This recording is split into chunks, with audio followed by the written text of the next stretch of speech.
Hello everyone, I am Pushpita Chandra. I am a PhD student at IIT Delhi under IIT Delhi and week6 joint PhD program. I am the TA for this course, Applied Optics. So today the tutorial is for week 6 content. So let's begin the class.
Week, the concepts which has been explained is basically multiple beam interference or fabric period.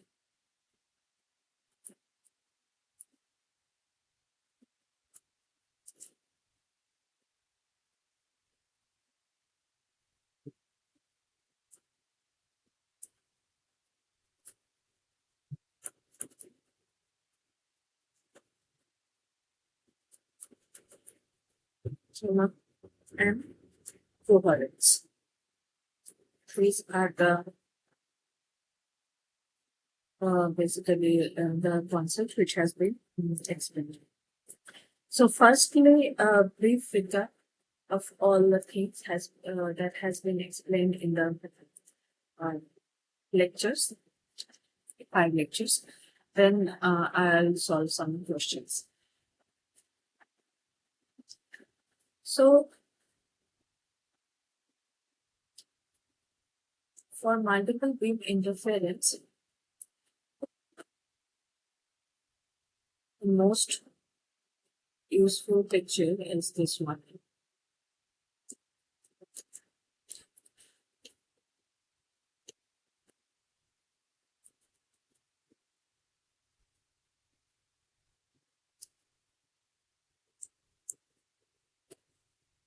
So you can see that this is the first beam, and then it's got reflected from the surface. Some of this got refracted, then some portion is reflected, some portion is refracted. So these are all the reflected beam, and we should not say that all are reflected beam. So this portion can be shown by this. That in Zoom we can show this portion by this. So you should not say only these are the reflected. There's transmission is also involved where transmission is going on. So basically, if we think this is E0, then this is E0 R. The second beam is E0. Okay, this is if E0, this is E0 R, second beam is E0 T R dash T dash, and this is E0 T R dash Q T dash Q, and so on.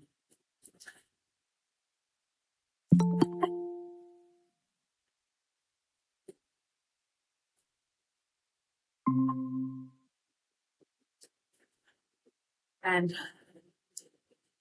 for here, it's like this is E0, this beam is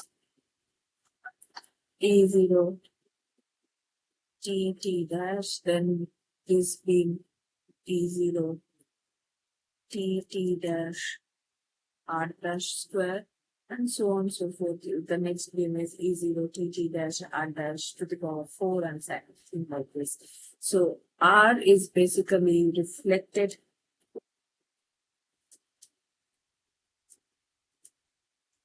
from the surface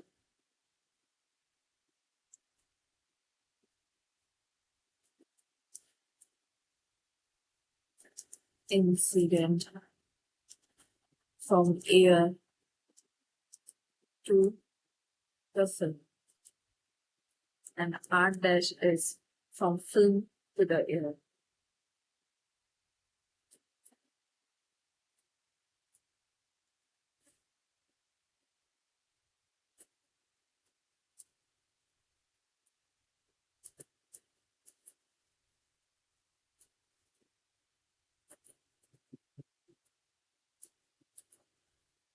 So for T also, that transmitted,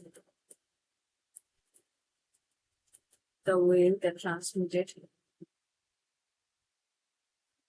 on entering into the film, and T dash, I'm writing T dash here. So T dash is transmitted, the wave transmitted leaving the film. So this is the basically concept of, let me write it somewhere, that this is E0 R, then this is E0 T R dash, T dash, this one is E0 T R dash cube, T dash, and so on and so forth.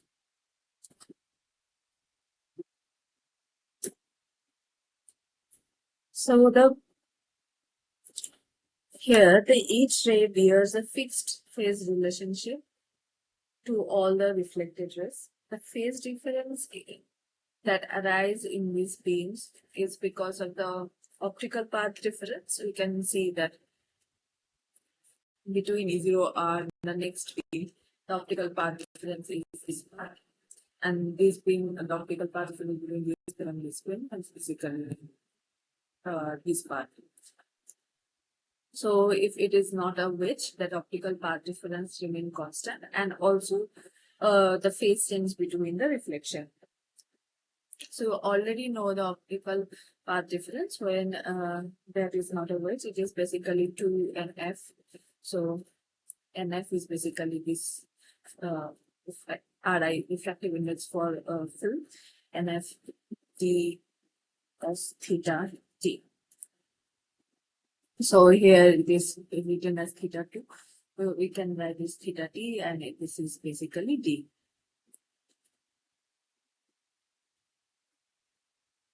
So here we know that all the reflected wave, except for the first one, they got odd number of reflection. The first one means E0. And at each internal reflection, the component of the film, electric field parallel to the plane of incidence. That means this is the plane of incidence. So parallel means if this is a reflector and this is the plane of incidence, so the electric field parallel to that plane of incidence, their phase changes by either 0 or pi, depending on the incident angle, and the electric field which are parallel to the normal of the plane of incidence. That means this, the electric field component, if this is a reflector plane, fall like this, they don't undergo any like phase change.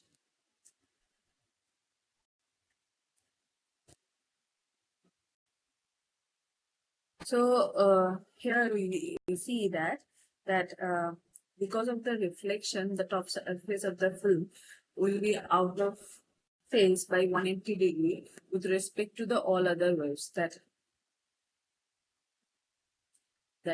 E0R will be out of phase with all other these combined waves. And we got to know that that E0R has the most amplitude. The more the light goes from number of reflection and transmission, the amplitude got diminished. So the total reflected amplitude is E0R. It's basically E0R. So here E0R, we can write it as ER minus E0 TR3 dash plus E0 TR cube T dash plus E0 TR to the power 5 3 dash plus so on and so forth. By all this calculation, we get that it should be taken like this: T dash by 1 minus R square, and we know T dash is equal to 1 minus R square. So basically, ER becomes 0 here.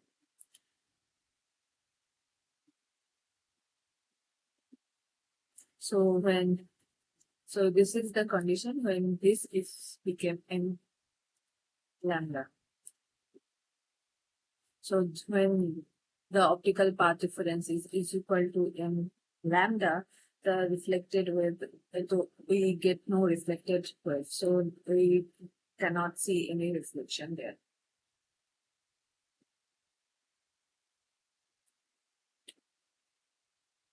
Then when the optical path difference is basically m plus half of lambda, then the first and the second rays are in phase and all other adjacent waves are lambda by 2 out of phase. So the second, then the reflected wave became E0R plus E0T R T dash minus E0T R Q T dash. So they are out of phase in the second and third is out of phase, then third and fourth is out of phase.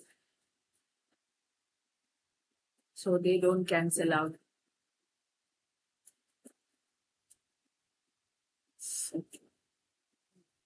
Fourth and fifth are out of phase and so on and so forth.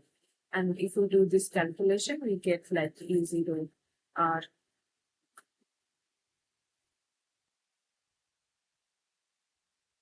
one plus T dash by 1 plus R square.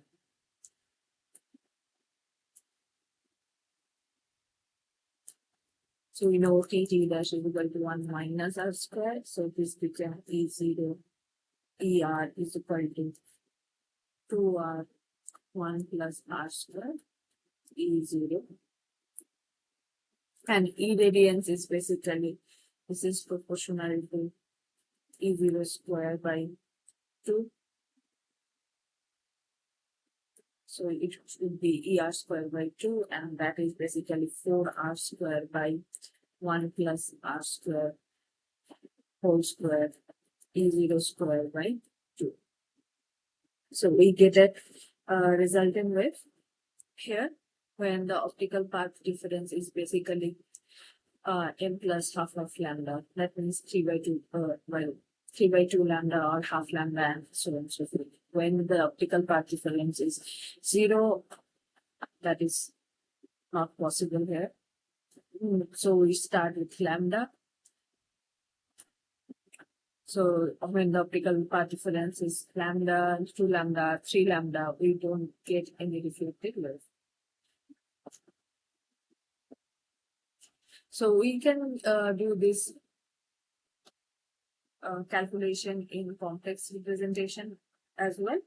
So if we do the complex representation, what has been explained in the class, so we get ER.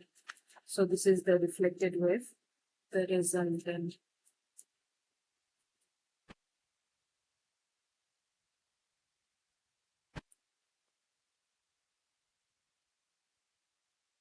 integrate, then it becomes so that is basically E0 e to the power I omega t r 1 minus e minus I delta by 1 minus r squared e to the power minus I delta. So delta is basically k lambda. So this is basically the phase difference due to the optical path difference. And E0 e to the power I omega t is basically the electric field and the phase information of incident wave. So here also IR is basically ER star by 2, then we get IR is basically II. So the fact E0 and E0 star will give II, which is the irradiance of the incident wave, into 2r squared 1 minus cos delta by 1 plus r to the power 4 minus 2r squared plus delta.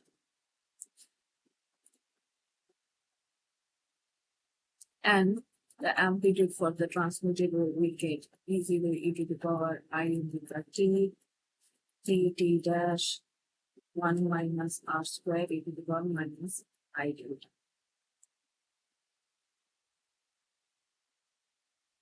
And we know similarly IT is basically ET star by 2. So we get IT is equal to II into 1 by 1 plus 2r by 1 minus r whole 1 minus r whole square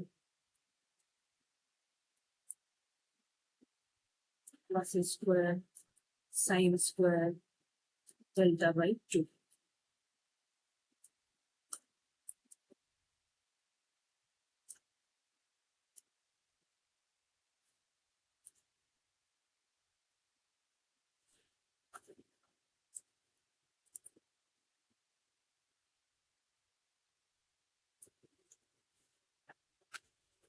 Right. And we all know that if there is no absorption, if there is no absorption, then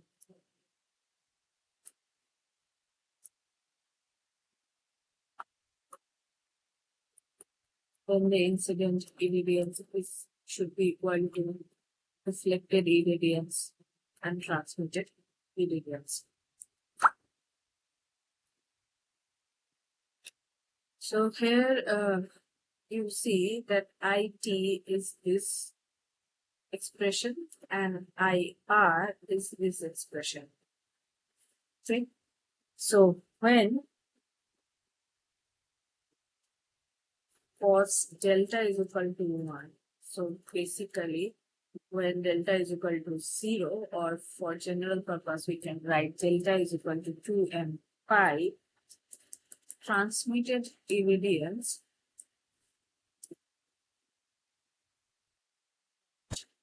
maximum and the reflected radiance got 0. So delta is equal to 2m pi means also the optical path difference is m lambda. And we have already seen that for lambda is equal to m lambda, there is no reflected wave. So here this condition also states the same. And when cos delta is equal to minus 1, that means delta is equal to 2n plus 1 into pi. And this condition also reproduce that lambda is equal to m plus half of lambda. The capital lambda is equal to m plus half of the wavelength of the light. This condition corresponds to that thing. So there we got IT minimum. So that is II 1 minus r square whole square 1 plus r square whole square, and R maximum is basically II 4r square 1 plus r square whole square. So see that IT is never zero.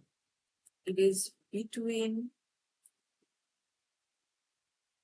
I 1 minus r square whole square by 1 plus r square whole square and I whole, but IR where is 0, a fraction of IR.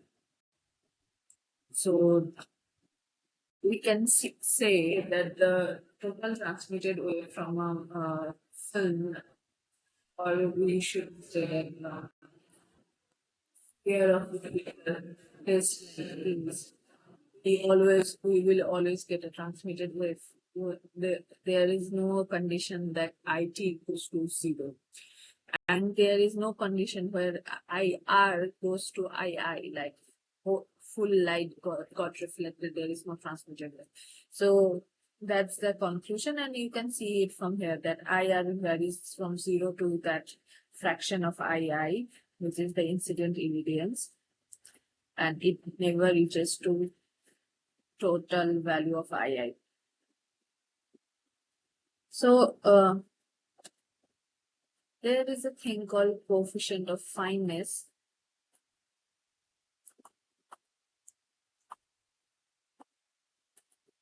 Of finesse, and that is 2r by 1 minus r square whole square. That is 4 capital R 1 minus r whole square. So capital R, which is r square, is for reflectivity.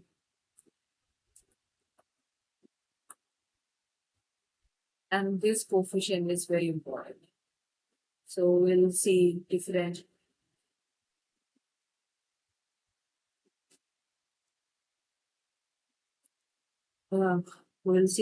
questions corresponding to this. So IR, now we will we'll see the ratio of IR and I, which turn out to be F sine square delta by 2 by 1 plus F sine square delta by 2, and IT by II is basically 1 by 1 plus F sine square delta by 2. So this thing, which is 1 by 1 plus F sine square delta by 2, is called an area function.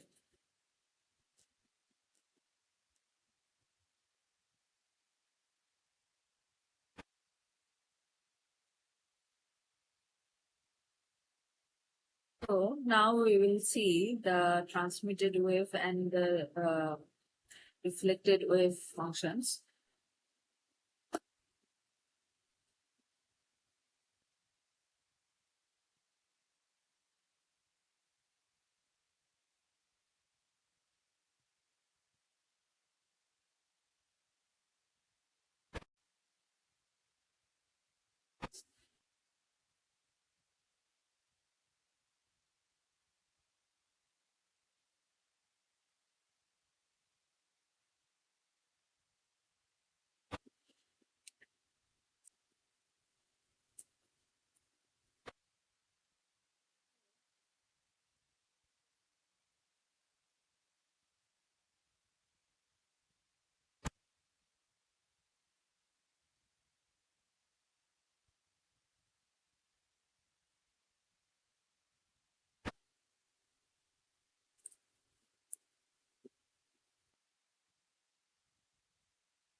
basically IT by II, you can see that when coefficient of fineness is F is equal to 200, we get very sharp wave.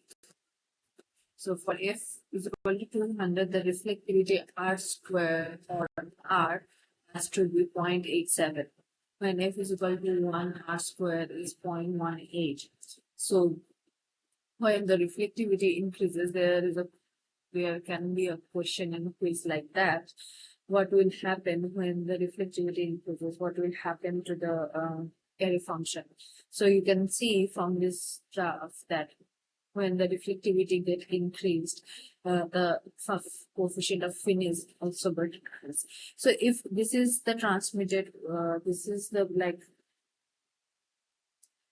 rings in a transmitted light, narrow bright rings, then for the reflected light we will see the dips, corresponding dips. So for this line we'll get that dip, for this line we'll get that dip in the reflected wave, and for this line we get this dip in the reflected wave. So these peaks will be the bright light on the background of completely dark background.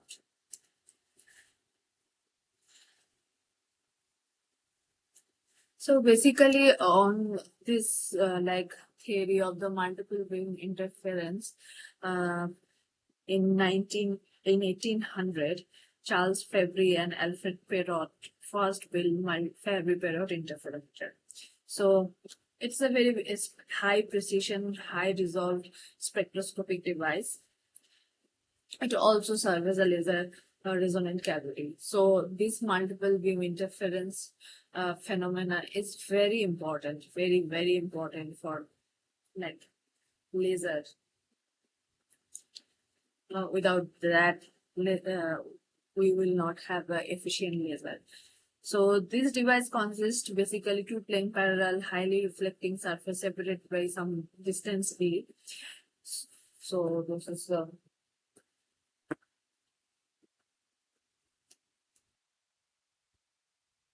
picture for that.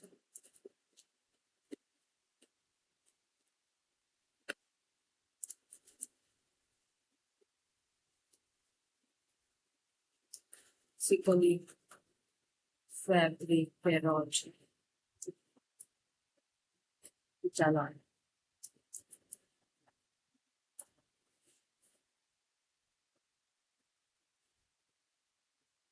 So this is basically interferometer when you can change the D or tune the D, and the same thing is called Italan when the D is fixed basically. That's the main concept.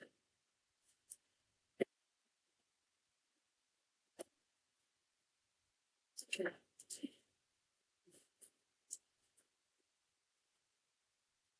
So basically the unsilvered, it's not like the actual Italan is like parallel, but this unsilvered side, this is the unsilvered side. They are made to have a slight wedge shape to reduce the interference pattern arising from reflection of these sides. So we want interference pattern from only the transmitted light here. And this is the focusing lens.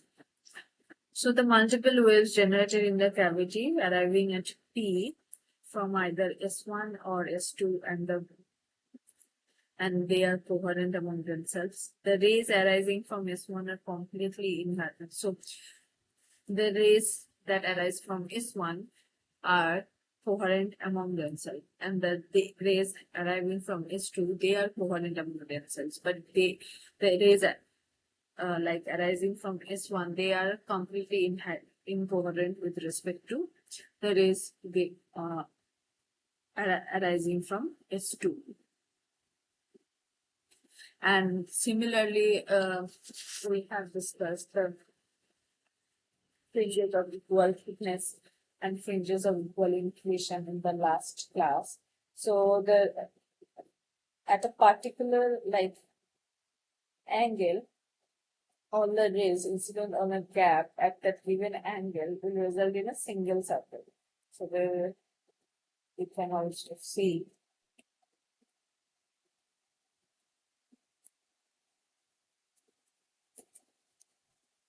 this thing.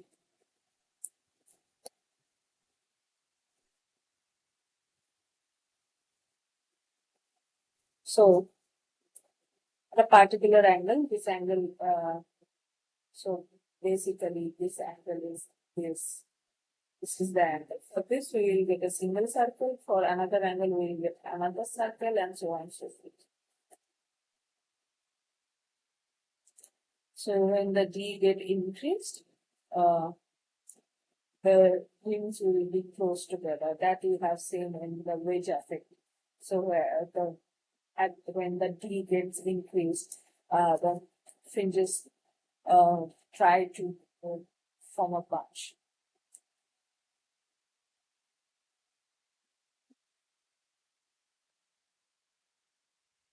So till now we have considered that there is no absorption. But in ideal world, there will be absorption. In real world, sorry, not in ideal world, real world. There will be absorption.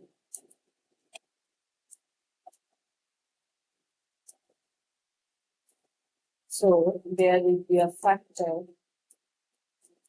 which is absorption factor, which is equal to 1. And due to this, there will be an additional phase shift in the metallic films.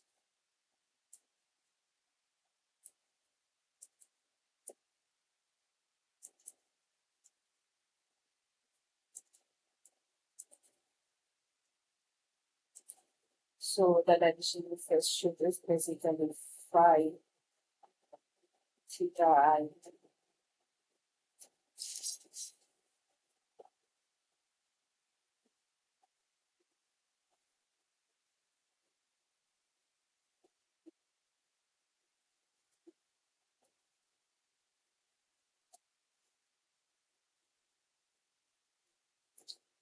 Which is a function of theta I or incident angle.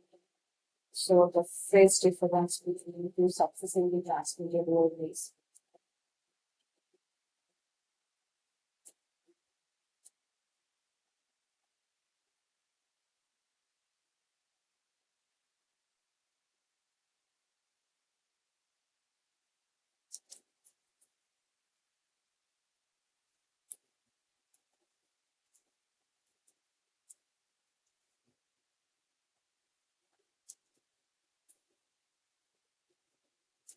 But I will be 4 by lambdas below of G cos theta T plus 2 pi. So in general,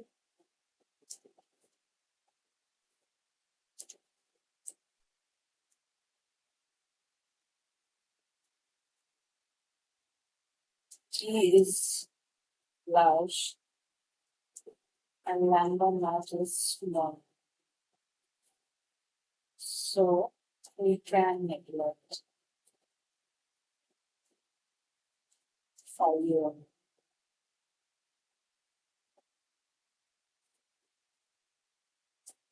So it is basically RT by II, what we have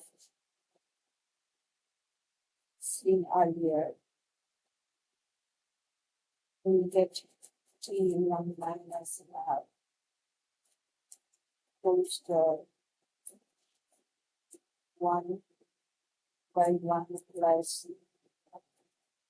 4 by 1 minus whole square sine square delta t.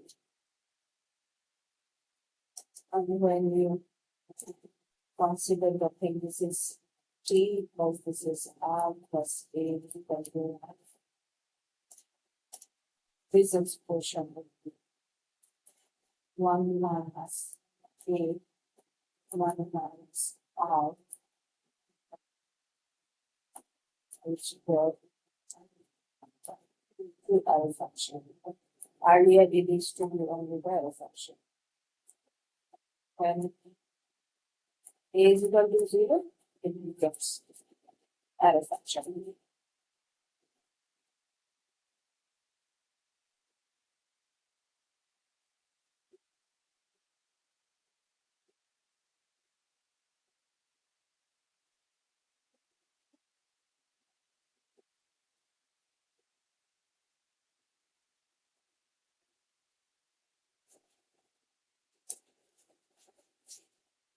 So we see that we will get fringes. This is the fringes. Now we need to know how sharp is this fringes. We see there are 3 different types of fringes. So we need a measurement of sharpness of the fringes. So that is basically how rapidly it gets dropped.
So basically we need to know that this is the peak and how rapidly it will fall up to the fringes, like point half of that peak.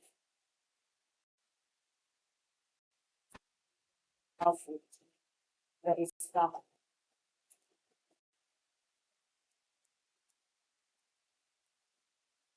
So we already know that we will get peak at specific values, like when the delta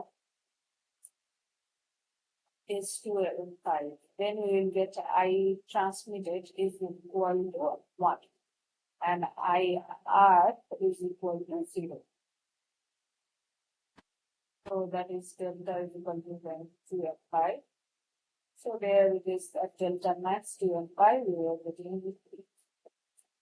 So at this value, the peak will drop to 0.5. So that corresponds to delta max plus delta half, and here it's corresponds to delta max minus delta half. Now we need to know what is this delta half, that what is the value of this delta half. So when this value of L fraction is basically at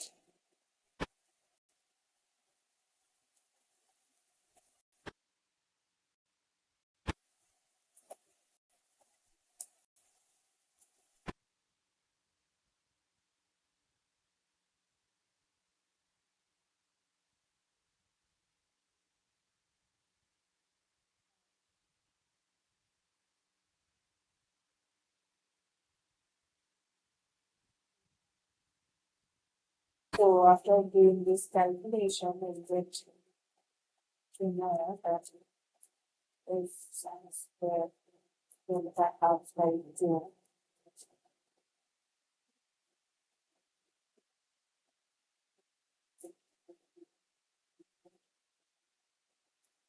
because of half, that's how we got that delta half is basically two side universe.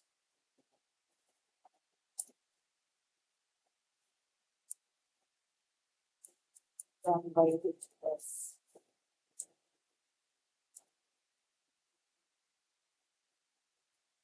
So generally f is very large.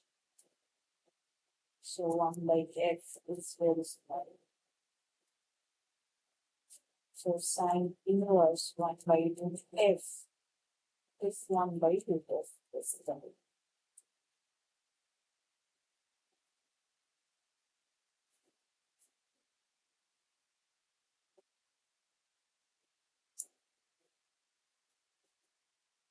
And this distance is basically delta mass plus delta L minus delta mass minus delta half. So that is 2 delta half. So gamma is basically 2 delta half, which is 4 delta.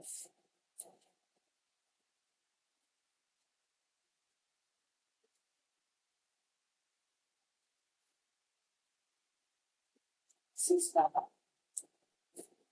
And the parameter finesse is a measurement of the sharpness.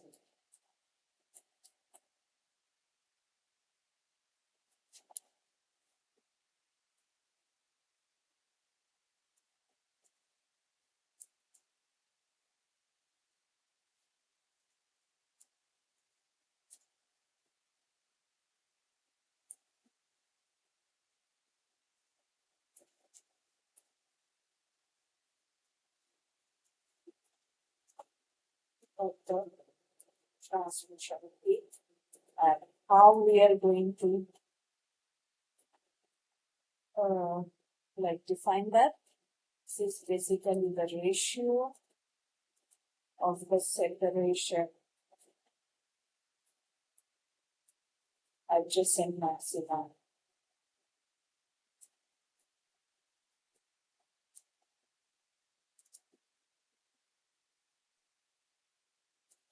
to the half reach. So separation of adjacent to maxima is 2 pi basically. This is 2 pi and to the half root, that is gamma. So this is basically pi root f by 2 and we write it as a famous per vs basically. So how we use Fabricator spectroscopy? Basically the Fabricator interferometer is very good to examine the spectral lines and it is very precise to see two different orbits.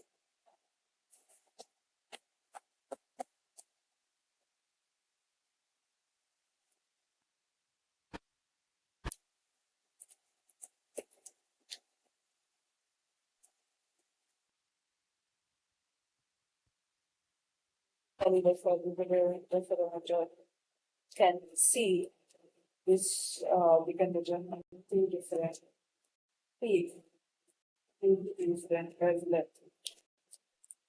And how we gonna do that? That this to be the generate reads in a Fabricator interferometer like this. So here you can see that there are double digits.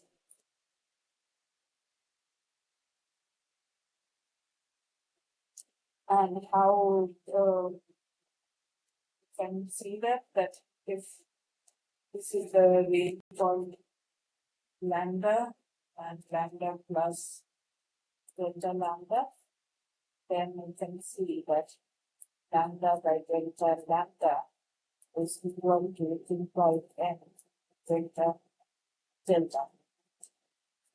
And we know that delta delta from the calculation. This is equal to 4.2 which F. And this value comes from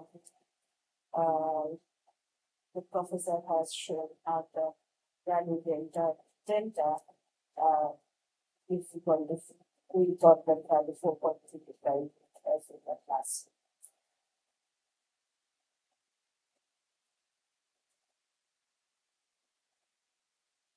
And this ratio is called chromatic result, not this ratio. Ratio delta lambda minimum, the resolvable length, the least resolvable length difference is called chromatic resolving power. So R is basically F fineness, F. One is coefficient of fineness and another is fineness. Fineness into M.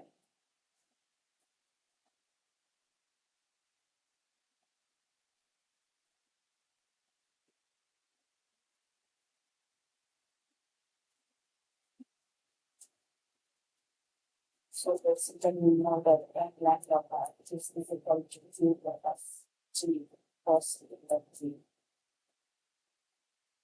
So actually cos theta G is equal to 1 and cos theta G is equal to 3 by lambda actually.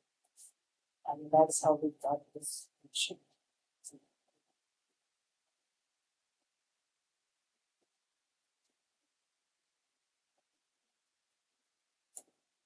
And when the two components in the source, we are assuming the source of the two different components.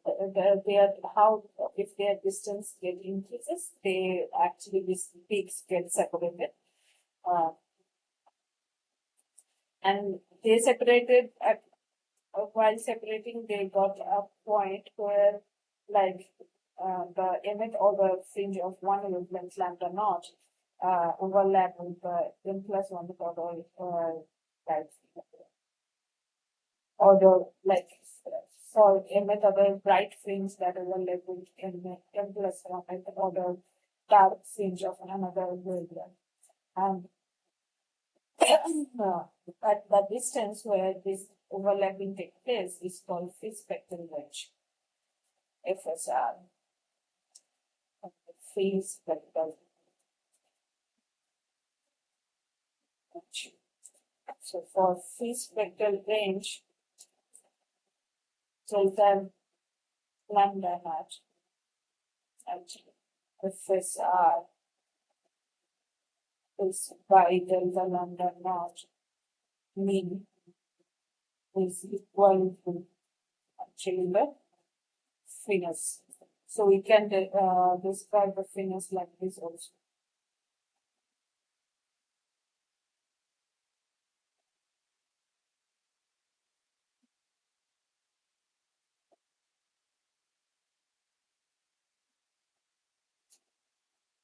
Now we go into the concept coherence.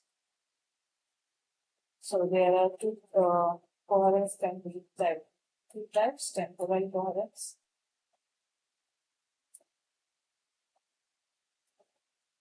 and one is spatial coherence.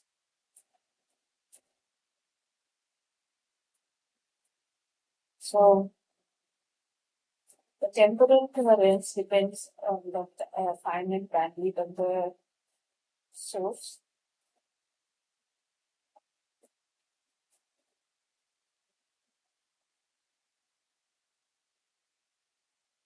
And spatial coherence depends on the finite extent of the source.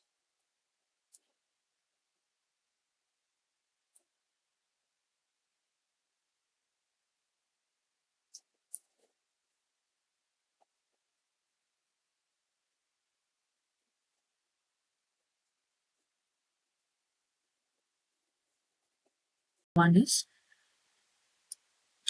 One is temporal coherence and the one is spatial coherence. Temporal coherence is also known as a longitudinal coherence and spatial coherence known as lateral coherence.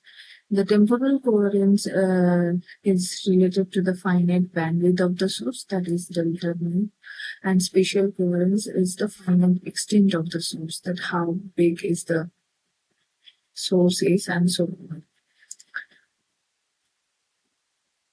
So we know the spatial, as I mentioned in the class, that spatial coherence describes how far apart two sources or two portions of the same sources can be located in the direction transverse to the direction of observation and still exhibit constant coherent properties over a range of observation points. So basically they say that how far, like, this is the direction of observation and this is the transverse direction of observation. So let's say these two sources. So the basic thing is that how far they can be apart even though they exhibit coherence, or they can produce fringes. So that far apart is the distance of basically uh, coherence length.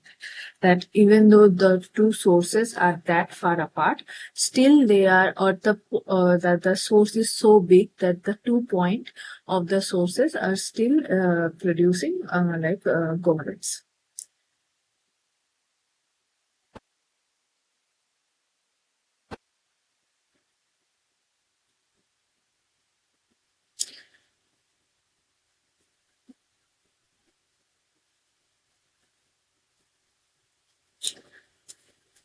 And here we can see that the S is a source here.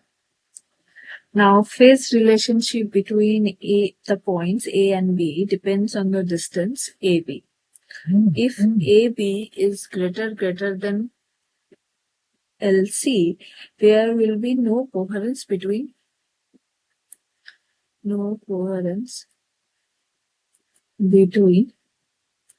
A and B. But AB is less than LC, there will be a definite phase relationship.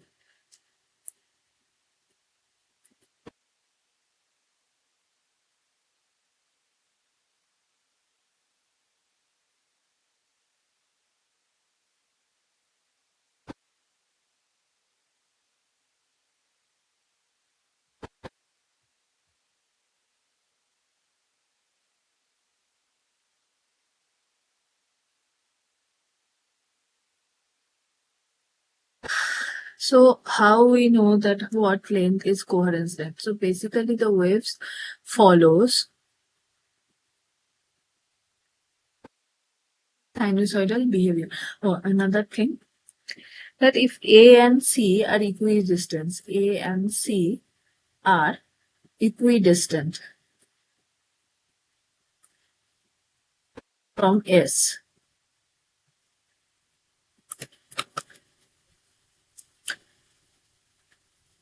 If S is a point source, then wave shall reach the points A and C in exactly the same phase. But if S is not a point source or S is an extended source, then A and C will no longer be called coherent.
So next, we can see that wave follows the sinusoidal pattern here.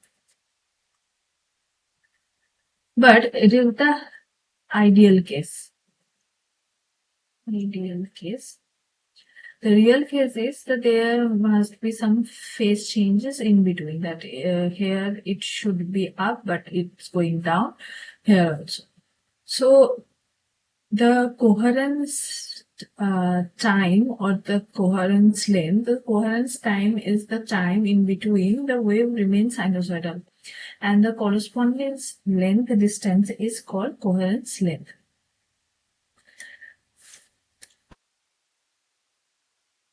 So here I have written that coherence time, which denoted as tau c, represents the average duration of the wave trends when it remains sinusoidal, basically.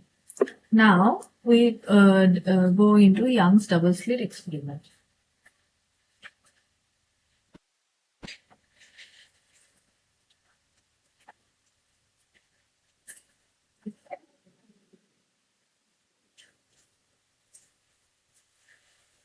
So basically, in Young's double slit experiment, there is a source here, and we place two slits from that source, and we get interference fringes or double here at the screen at point P. So we know that if there is a coherence, then only like a coherence also like corresponds to the fact that the frequency is almost same between the two sources. So if there is coherence, then only we can say the interference pattern. Another version of the definition of the coherence is also is that the ability to produce interference fringes. In some literature, you will see that. So here at point P, the distance of point P from source, like slit 1, not source. This is slit, this is source here. So basically, it can be also a big slit, the S, but basically here we place source. So the distance from this slit S1, the distance of P from the slit S1 is R1, and the distance of P from slit 2 S2 is R2. So basically, this is the path, we need the path difference in time. So the path difference is basically this thing, R2 minus R1. And the time, this is the distance, but we need in a time frame, or we can say that R2 minus R1 is less than LC. That's the same thing as R2 minus R1 by C less than tau C. We will get a good interference pattern which has a good contrast. When we say the good interference pattern, that means the interference pattern has good contrast. That's the thing. We can see that if R2 minus R1 is less than coherence length, or R2 minus R1 by C is less than the coherence time. But if that's not the case, here R2 minus R1 by C is greater than coherence time, or R2 minus R1 is greater than LC. So remember, it's even R2 minus R1 less than LC, we will get the coherence, interference pattern, but because this also allows the coherence rules. But then we might not get a good contrast in the interference pattern, because then what will happen that we will see the like pattern for all over the like screen. So if R2 minus R1 is barely like satisfying this condition at point P, if we get a further point like here at point Q or some where like here, then it might not satisfy for point Q. Then at point Q, it will not get a good interference pattern. But we need a good interference, good in contrast interference pattern. So that's why we say the less than. So for this condition, there would not be any coherence, and the central fringe will have a good contrast. But then, like for this pattern, we find that center fringe will have good contrast, but when we move towards higher order fringes, the contrast will be poor. So now we see the Michelson's interferometer.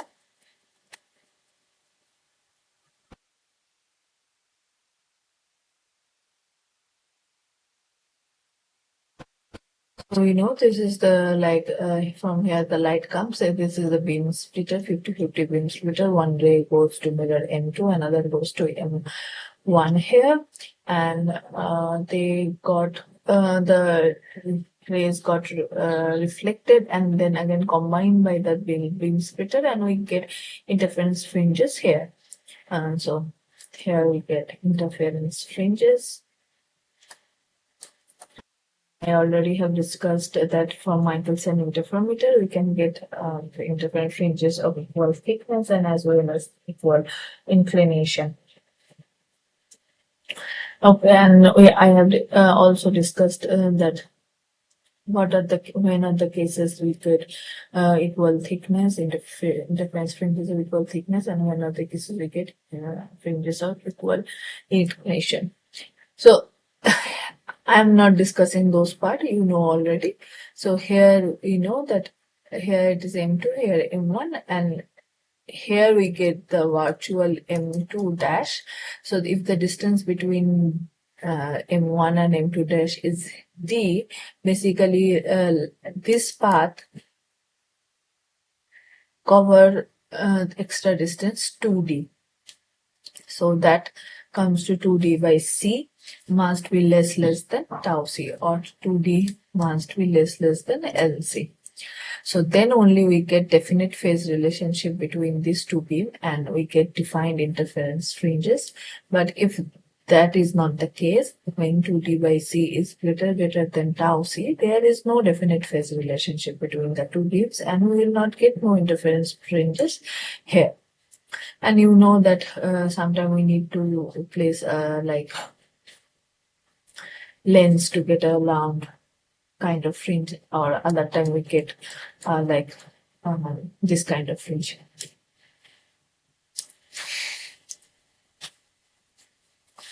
Now there is a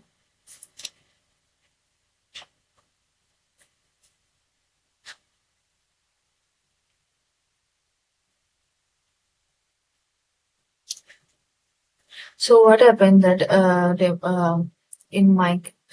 from this experiment we get to know that temporal coherence is related with the monochromaty of the spectral line. So in Michelson interferometer experiment, interference pattern eventually disappears when the path difference between the interfering beams is gradually increased and also exceeds the coherence length. When path difference between the interfering beams become equal to the coherence length, the rings due to the two closely spaced wavelength λ1 and λ2 are completely out of step at center. That means bright ring of λ1 coincides with the dark ring of λ2.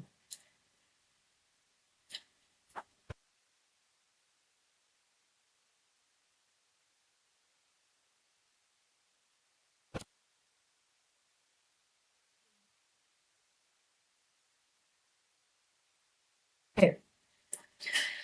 So then that coherence length, that when they are actually at coherence length, then the coherence length is equal to n into λ1. That means bright ring of λ1, and that is equal to n plus half of λ2. So that is equal to the dark ring for λ2. Now, if we eliminate n from one equation. So n from this equation is basically LC by lambda 1. We put this value and we do the calculation. We get LC is equal to lambda square. Because as lambda 1 and lambda 2 is almost same, so lambda 1 into lambda 2 got lambda square or lambda 1 square, whatever you want to say, by 2 into lambda by lambda 2. So we see that this. So if instead of two discrete wavelengths, lambda 1 and lambda 2, the beam consists of all wavelengths lying between lambda 1 and lambda plus delta lambda, then the interference pattern produced by wavelengths lambda and lambda plus delta lambda by 2 would disappear if the coherence length is equal to lambda square by delta lambda. They disappear or they have very poor contrast.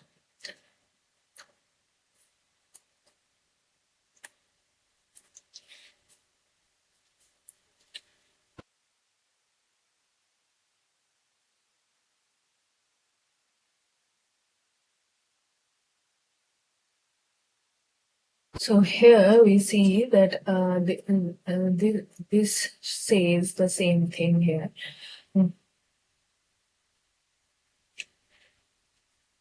So when we consider the wavelengths between lambda to lambda plus delta lambda, so basically the wavelengths between lambda to lambda plus delta half of lambda makes the interference fringe, and that interference fringe got totally compensated by the wavelengths from lambda plus half of lambda to lambda plus delta lambda. So for each wavelength lying between lambda and here I have written lambda plus half of delta lambda, there will be corresponding wavelength between lambda plus half of lambda, and such that the minima of one group fall on the maximum of other group, and that makes the fringes disappear. And here the 2D is the, like for Michelson interferometer, 2D is the length we know. So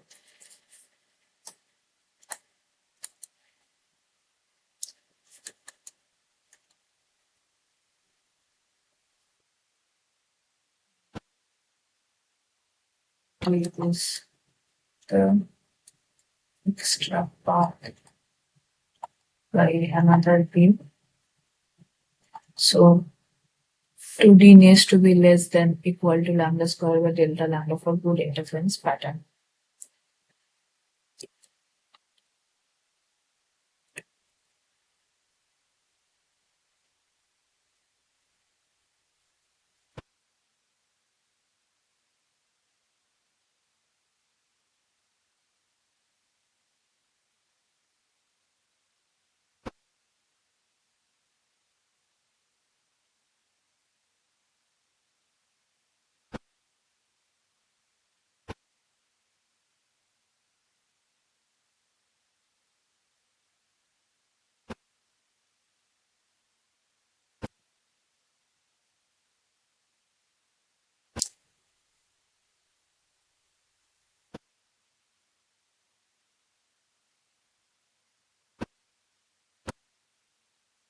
So from this as experiment, and also I have mentioned earlier that spatial coherence is related to the size of the source,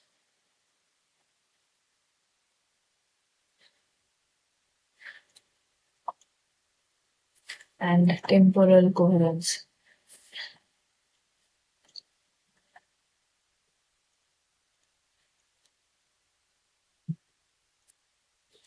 is related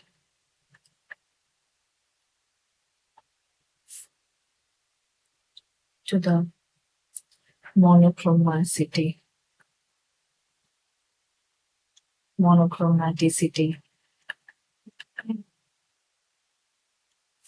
of the source.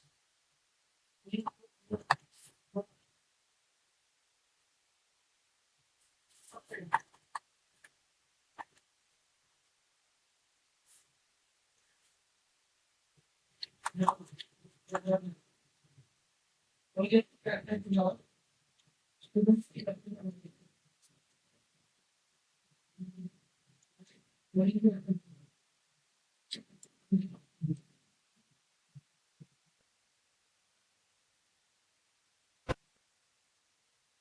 writing the things I just already explained, nothing like more.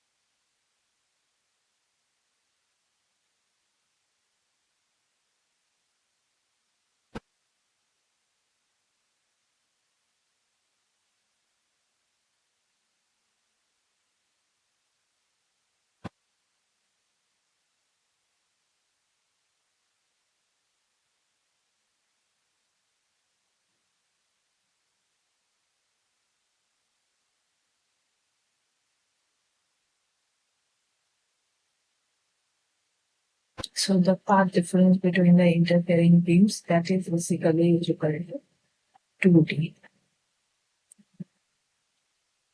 And it also exceeds the coherence length.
And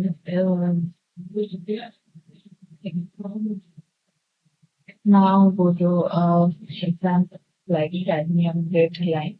We see that lambda is 6,438 angstrom and the coherence length is 30 centimeter. We already know that the, the spectral range, that is delta lambda, or that is also related to delta nu. So delta lambda is equal to lambda square by LC. So lambda is 6438 whole square by LC here 30 centimeter.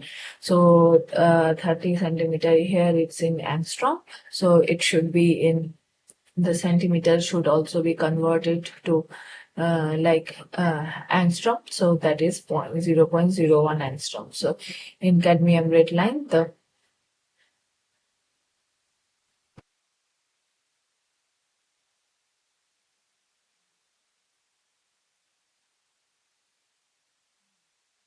lambda or the bunch of like line has a spectral width of 0.01 angstrom.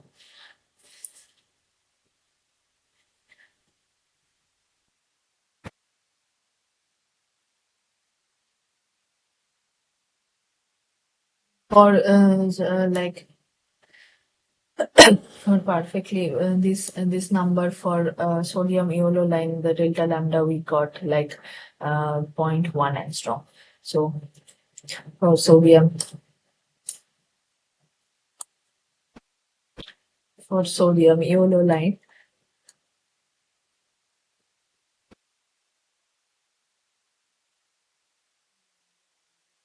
5893 angstrom, and the coherence length is equal to 3 centimeter.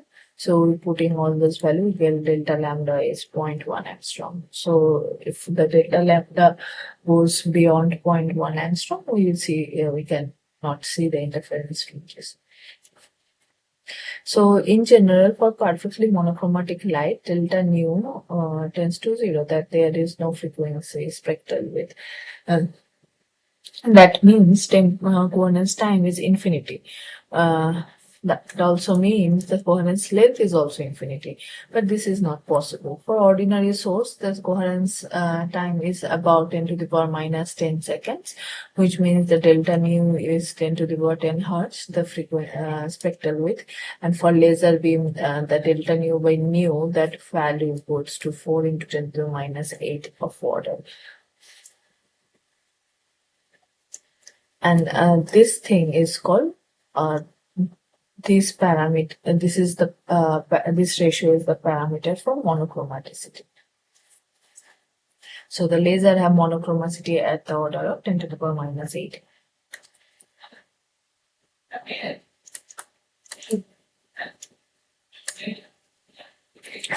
Another parameter called lateral coherence width, and that is if there is a source and theta is the angle subtended by the source at the slits, then the lateral coherence width is lambda by theta, and theta is L by A. The L is the distance between the slits, and the distance between the source and the slits is A. So there is an example regarding this formula later. So there is another parameter called visibility that actually says that how good contrast is in the interference fringe, and that is basically I max minus I min by I max plus I min. It can also be written as 2 root over I1 and I2. I1 and I2 is the irradiance of the two beams, and by I1 plus I2 into gamma 1 2. This is the complex degree of the coherence. Gamma 1 2, if it is 0, is incoherent, and if it is 1, that the two sources are completely coherent. Then we go into the examples.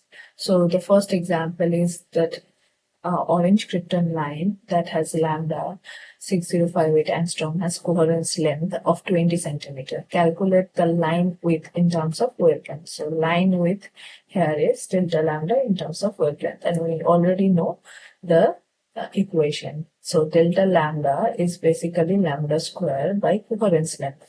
Here in the question it is already given that lambda is 6058 angstrom and the coherence length is 20 centimeter. So everything needs to be in the same unit, otherwise we will not get the perfect answer. So 6058 angstrom whole square by 20 centimeter, which is 20 into 10 to the power 8 angstrom, and that we get 0.0018 angstrom. This is the line width of the source or the krypton line. The second question is line width for a laser is as low as 20 hertz. So here it is also called line width, but here it is given in hertz. So we assume it's in delta nu. So we need to calculate the coherence length. We know coherence length is basically lambda square by delta lambda, but here delta nu is given.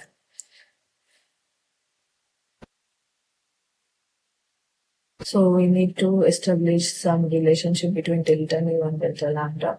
So also we know that is coherence length is C into tau C, and tau C is basically 1 by delta nu.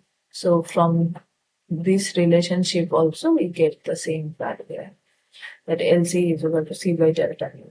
So we'll see from the only the line with or delta nu we can get the coherence length of the source. We don't need wavelength of the source. So C is equal to 3 to 10 to the 8 meter per second, and delta nu is 20 hertz, which is second inverse. We get the coherence length is about 10 to the power 7 meters, which is huge.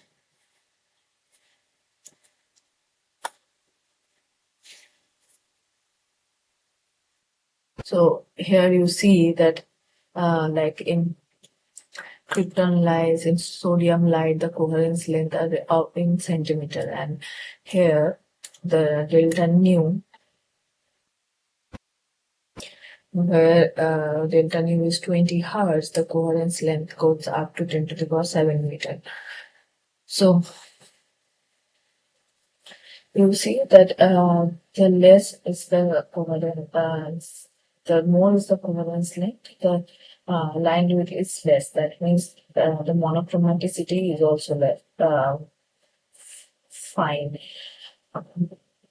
So if delta nu by nu is less, that means the source is more monochromatic. Now example 3.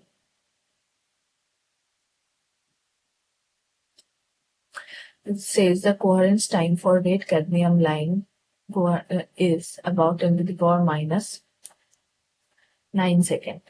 And lambda is given 6438 seconds. Estimate the chromaticity of the line, monochromaticity of the line. And monochromaticity is basically delta nu by nu. So coherence time is 10 to the power minus 9 seconds here. And delta nu is 10 to the power 9 seconds. That means this is 10 to the power 9 second inverse, which is 10 to the power 9 hertz. And we may need nu, which is C by lambda. C is all known, 3 into 10 to the power 8 meter per second, by lambda is 6438 into 10 to the power minus 10 meter. So we get 4.66 into 10 to the power 14 second inverse. Now we put all these values, so we get the monochromaticity is at the order of 10 to the power minus 6. We have seen that monochromaticity of a laser source is about 10 to the power minus 8. So in terms of that laser, the red cadmium's monochromaticity is very much less. It is proven it is 10 to the power 2 times less. The next question is a elaborate question, but it's very short answer, like short to solve. The sun subtends an angle of about 32 minutes on Earth. Suppose sunlight is falling normally on the Young's double slit experiment, having a filter which allows only light of wavelength 5000 angstrom through it. What should be the separation between the two slits in order to obtain good contrast fringes on the screen? So that means we need a good coherence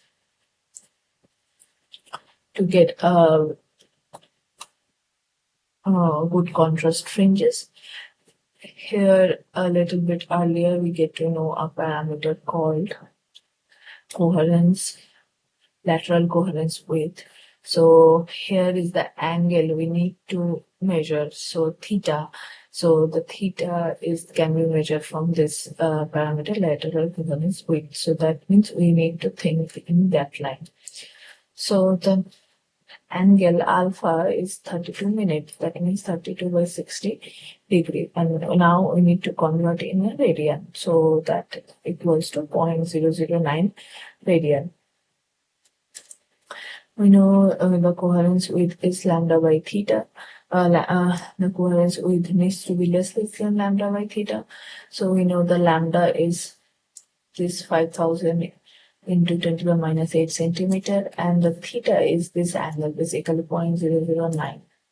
So that gives us 0.005 centimeters. So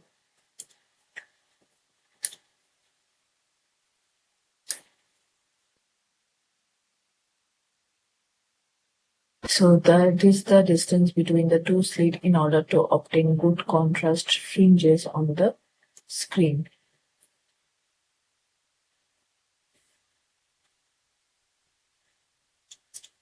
Here, see, that is the lambda W. So this is the distance between the fringes.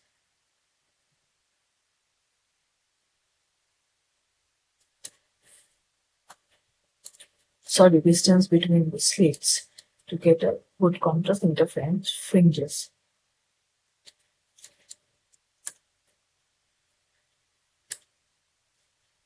The next question is related to not the coherence but the multiple beam interference. That we assume an etalon with the refractive index 1. That means the refractive index between the two parallel plates is 1.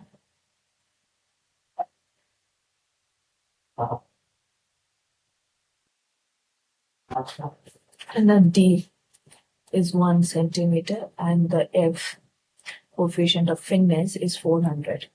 That means reflectivity is 0.905. Either of R and F can be mentioned in the question. In figure, we have plotted the intensity variation with theta for lambda 0 and for lambda 1. Lambda 0 is 5000 angstrom and lambda 1 is 499.98 angstrom. So delta lambda is 0.02 angstrom, basically very less. So we need to obtain the values of theta. So this is the intensity versus theta graph we see. This is for lambda is equal to lambda 1. This is for lambda is equal to lambda 2. So basically this is lambda 0 and this is lambda 1. So to make life easier, we can change this as lambda 1 and lambda 2.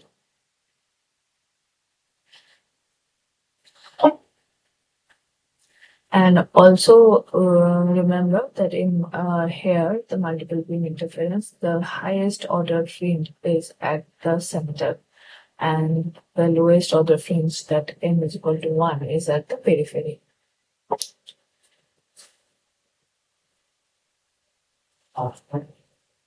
See, we know for maxima delta is equal to k lambda equal to 2 pi m pi. So delta is equal to k lambda 2 pi by lambda 2 nft cos theta t. That needs to be 2 m pi. So cos theta t is equal to n lambda by 2 nfd. For lambda is 5000 angstrom. Theta t, when we put all the values here, all the values we know nf is equal to 1, d is nf is equal to 1, d is equal to 1 centimeter.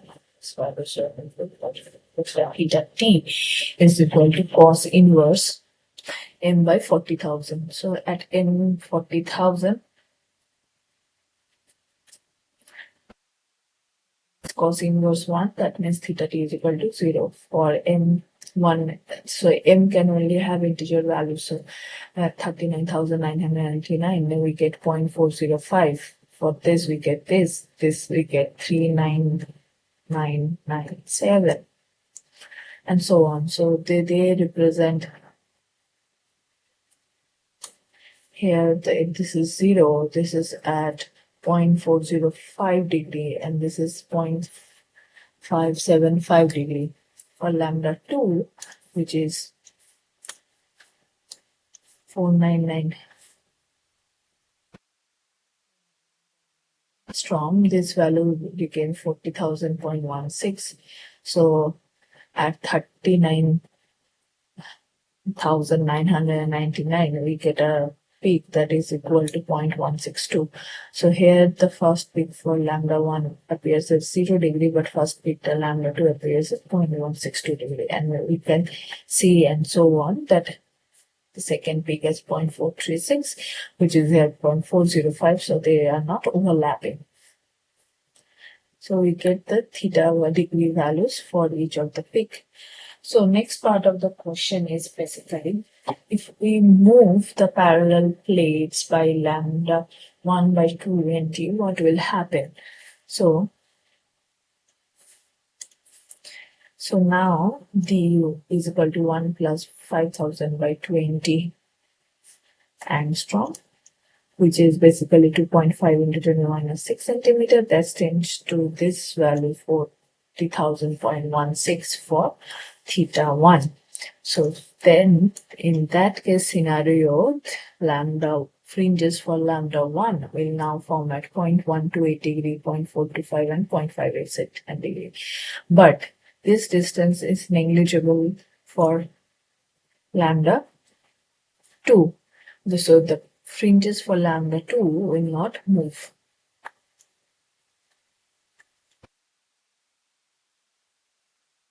So those fringes will remain same. That means at 0.162. So 0.436, 0.595, and these fringes will be at 0.128, 0.425 and 0.587 degree. So the fringes will become so like near, but they will still not overlap completely. But for fringes, they they are the higher order fringes here. They are the 48,000, 40,000, 99,999th order. These are the degrees for that order, but the fringes may overlap for smaller m, like m is equal to 1, m equal to 2, and so on and so forth at this distance.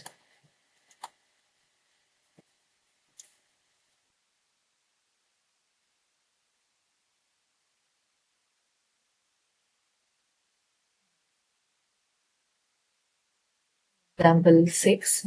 Example 6. What is the finesse of Fabry-Paro Etalon with R, that is reflectivity of 0.8. So finesse is F, which is pi root R by 1 minus R. We have discussed what is finesse is. Here, so this is the ratio of the separation of adjacent maxima to the half width. So this is the finesse, that is 2 pi by gamma. So here gamma is 2 delta half, which is 4 root f. And now we push all those values here, we get pi root f by 2. F is r squared by 1 minus r squared. So that is actually 4r squared by 1 minus r squared. So when we put those values, you get pi root r by 1 minus r.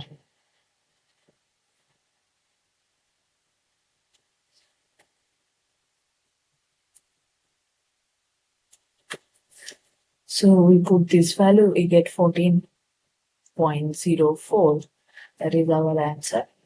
And this is the same question but different, like almost same question but different output they needed. That is, in Fabry-Paro cavity, reflectivity of the mirror is 0.8, that is R is 0.8. Again, here it was also 0.8.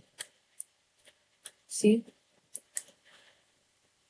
what will be the coefficient of finesse? See, here f is equal to 4r by 1 minus r squared. So when you put that value here, like pi root f by 2, it became pi 2 root r by 1 minus r into 2. So that's why we write this equation. So we put all these values here and we will get the answer. So it is 3.2 by 0.2 into 0.2, which is 3.2 by 0.04. So that is basically 80. So when R is 0.8, coefficient of freeness is 80. Here you can see that so it would be like so R is basically R square. So when R square is 0.18, the coefficient of freeness is 1.8. So for R square is 0.8, it would be something like this.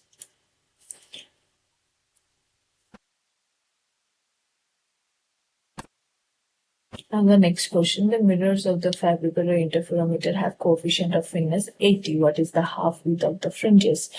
So basically half width at the fringe. Here they are asking for FWHN, full width at half maxima. So that is 2 delta by half. We need delta by half, delta half. So full width at half maxima is 4 sine inverse 1 by root f. Here 1 by root f is so small that sine inverse 1 by root f is basically 1 by root f. So delta half would be 2 into sine minus 1 by root f. When we put all these values, we get it is equal to 0.447. Now, these questions are from basically the quiz of the previous year. And the next question is coherence length is the 10 centimeter. What is the coherence time of the source? So that is very easy question. Coherence length, we know that coherence length LC is C times coherence time, or C by delta nu, which is the line width. So here coherence time is given. Oh no, here coherence length is given. So coherence time is coherence length LC by C. Coherence length is 10 centimeter. We need to put the C value, which is the speed of light, in centimeters. So we get 3.3, 10 by 3 into 10 to the power 10 centimeter per second. So the answer is 3.3 into 10 to the minus 10 second. This is the coherence time of the source. So this was these are the questions I discussed in the class. So that is for today. More things will be discussed in the next class. Thank you.